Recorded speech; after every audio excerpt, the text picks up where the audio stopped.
They are space savers. Look at here. The Chrysler family tomb here. We've got 17 people in this little footprint. I've seen as many as 42 is the most I personally have seen in a family tomb. One of my friends knows where this one has like 61 in it. So, if I remember this family here and I were to pass away tomorrow, I'd be taken to the funeral home and they would be told that I'm going in an above ground tomb. What that means is that I would not be embalmed. Okay, I would be taken there and I'd be put back in the chill room, kept at like 33 degrees until the day of my funeral. And then the day of my funeral, hopefully they'd come out and touch up the color in my beard a little bit, you know, and maybe a little makeup because I'd probably be kind of pale.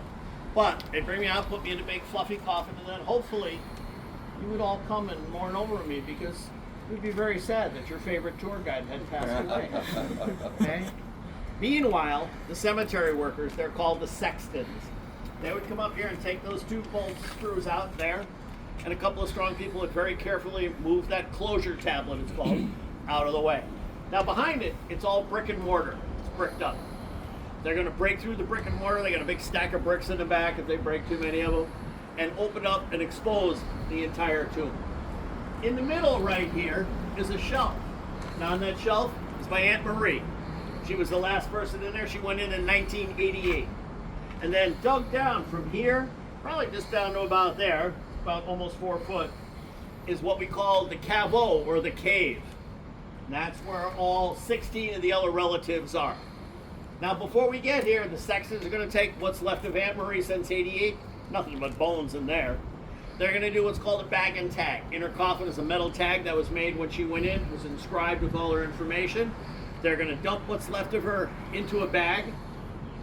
They're not keeping the skeleton whole. They're just getting it all in there, shake it up, roll it up, put the metal tag on it, and then Marie will join the rest of the family down in the cave. Oh.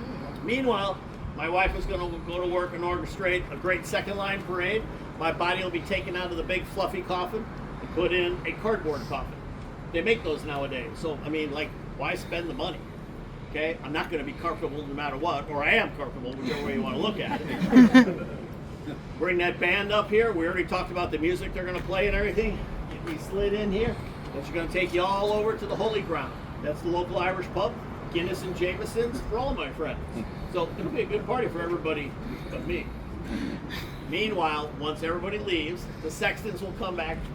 They will re-brick and mortar, seal me in tight. Now back in the day, they used to mourn a person's death for a year and a day.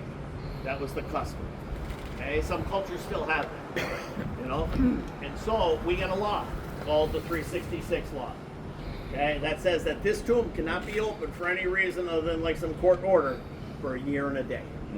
What that means is my body will go through a full summer cycle in here no matter what. We have 8 months of summer here. I mean, you know, life is good. And on the hot days, June, July, August, September, okay? The inside of these stone tombs can get up to like 350 degrees on the inside. Wow. That's why we don't embalm. We want the body to liquefy, break down quickly. After a year and a day, if we have to, we can open that up and put the next person in. Now, of course, you're wondering what happens if somebody else in my family dies in that year and a day, right? Oh, gee, okay. Here's the deal. Every cemetery is equipped for that. They have essentially what we call holding rooms or waiting rooms because it happens, okay?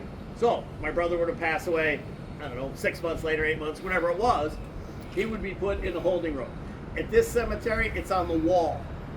On the far side of the cemetery, the wall is 10 feet deep, thick, and it's got 4 slots high because you know what? Not everybody can afford one of these. You might just buy what's called a wall vault. Okay, I've seen as many as 12 people in wall vaults. They just take the bones, when they bring them out, they bag and tag them like I described. They set them on the lip, they take a 10-foot pole, slide them all the way up against the back wall so the next coffin can come in. Hence the saying, wouldn't touch that with a 10-foot pole. So, that way, there's a whole check section out there in this cemetery that the cemetery keeps as holding rooms for people. So if my brother passes away later, he'll be treated the same way I was. He'll be put over in the holding room until his year and a day is up. Then once his time is up, Then they break them out, bag and tag them, come over here, open up family tomb here. Might as well, if we're in there, bag and tag me, the two of us, like little boys again, down into the cave to play. You know what the only real problem is? Aunt Marie. When we were kids, we never liked her. When she came to the house, she'd be like, "Oh, how you doing? Oh, I gotta spend eternity with her." Is it like a one-time charge, or do you have to pay yearly for? You don't pay anything except when they have to open and close it. Then there's a fee involved with that. But initially, you have to. Well, when you Buy yeah, it, when you yeah. right, you bought the piece of land. You got a deed to this piece of land. But now, one of the things you're going to notice, see how nice and clean and shiny that tomb is over there? You see, it's got the little plaque in front of it that says perpetual care. But like the one you're standing on is, I mean, there's nothing wrong with it, but it's dirty. It hasn't been pressure washed like that one has. When they bought that tomb there, they went with something called perpetual care. If that tomb cost them $120,000, they had to put 10%, $12,000 in a trust with the Catholic Church. They manage that trust.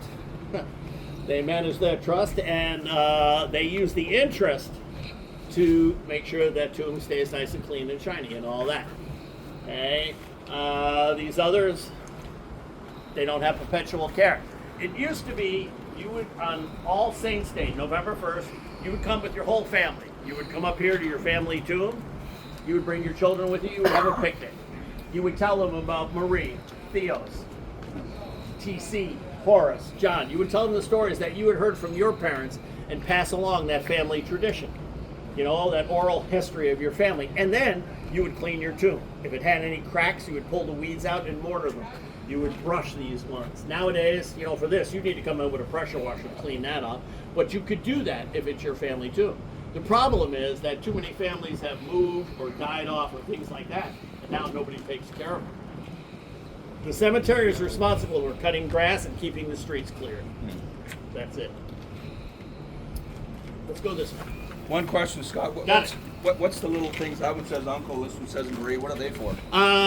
There used to be attached to those little hooks, flower pots. Okay. So you could come and put, you know, somebody put them up, Okay. but the pots disappeared. Like that one there is attached, still has its mother. But sometimes they disappear.